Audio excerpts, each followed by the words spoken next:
You have been told that financial freedom is the possession of great wealth, that it is the ability to spend without fear, to live without limits, to own without question.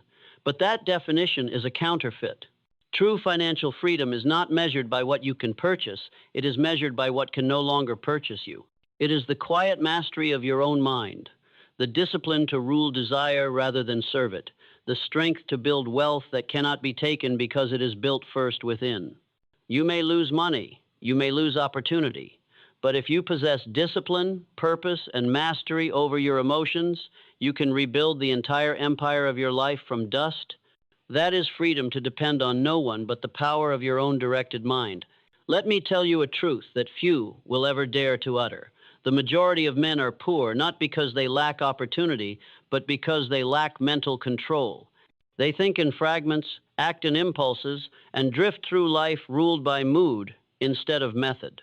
The undisciplined mind is like a leaking vault, every emotion a thief, every reaction a hole through which fortune escapes. But the man who commands himself commands wealth.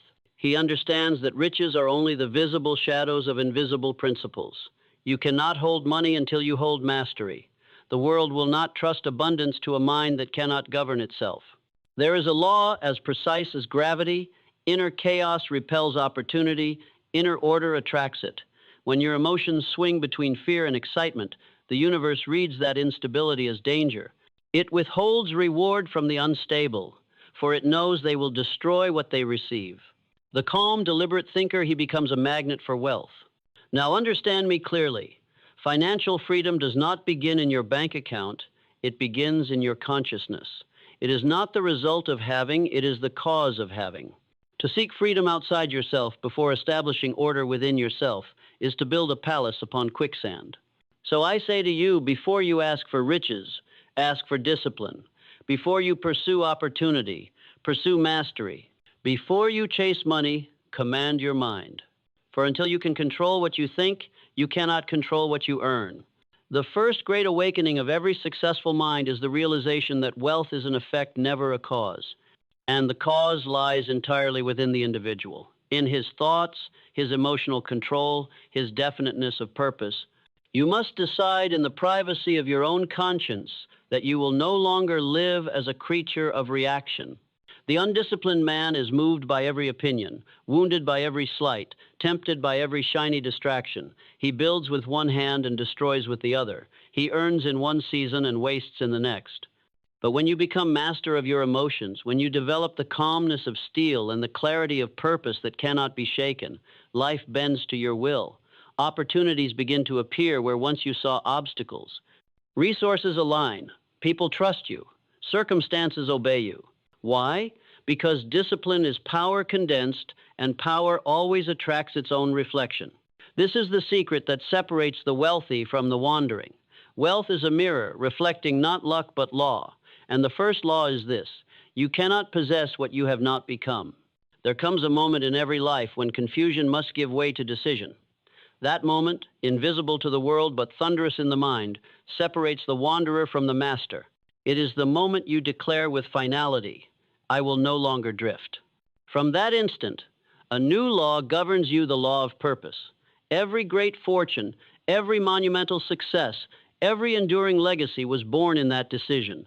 A man may inherit money, but he cannot inherit purpose. Purpose must be forged in the fire of consciousness, shaped by vision and hardened by will. Definiteness of purpose is not merely knowing what you want, it is the refusal to want anything else. It is a vow that no distraction, no failure, no delay will seduce you away from your vision. The majority fail not because they lack intelligence, but because they never decided where to direct it. 1,000 desires divided will yield only dust.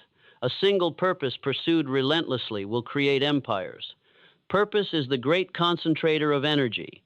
It gathers every faculty of your mind and focuses it like a magnifying glass concentrates sunlight into flame. Without purpose, life is a blur. With it, life becomes a beam of power capable of burning through the barriers that stop ordinary men.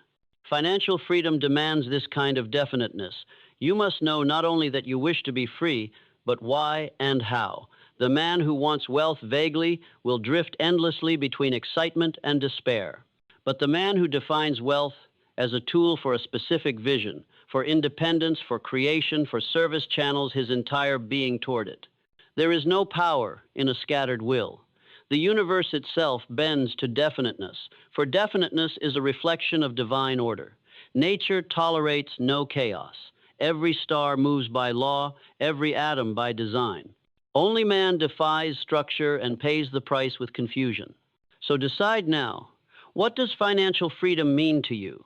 Is it the ability to serve without fear, to create without compromise, to live without debt, dependency, or apology? Define it so clearly that every thought, every emotion, every action either aligns with it or is dismissed.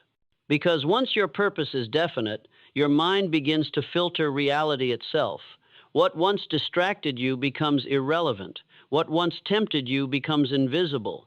You see opportunity where others see obstacles because your mind has become a precision instrument tuned to the frequency of your vision. And from this definiteness flows the second great pillar, self-discipline. If purpose is the architect of wealth, discipline is its builder.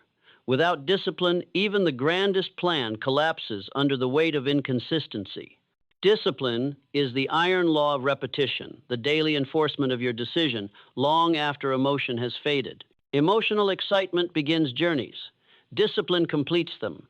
It is the silent force that carries you from inspiration to realization. It is the reason some men finish what others only dream of starting. Discipline is not cruelty. It is respect, respect for your own potential. It is saying, I am worth the effort required to master myself.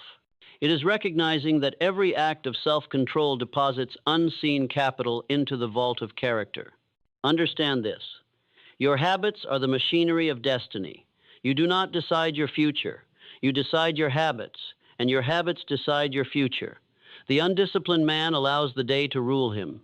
The disciplined man rules the day. The difference between poverty and prosperity often lies in this invisible battle fought in the first hour of morning. Discipline means showing up when comfort whispers to stay still. It means acting on principle, not on preference. It means holding to your plan when the world demands surrender.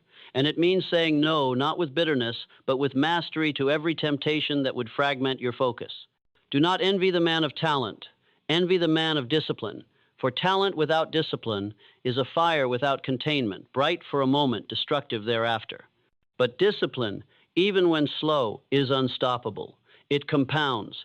Each act of control strengthens the next until mastery becomes second nature. Napoleon Hill said, self-discipline begins with the mastery of your thoughts.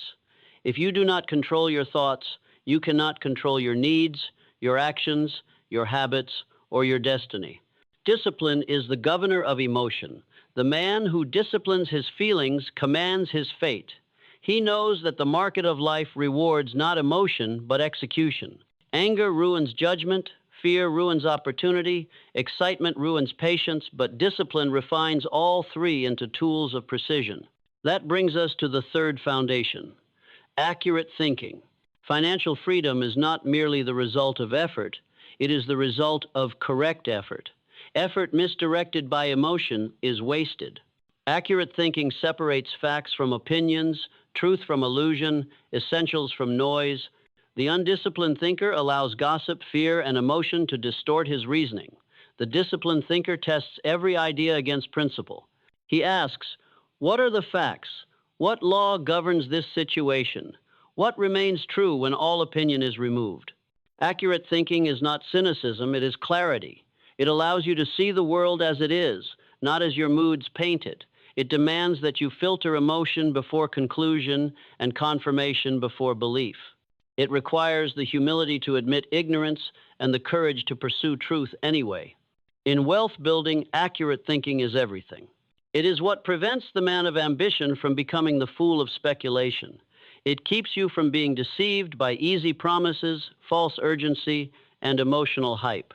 But accurate thinking cannot exist without discipline, and discipline cannot endure without purpose. These pillars are not separate, they are one structure. From accurate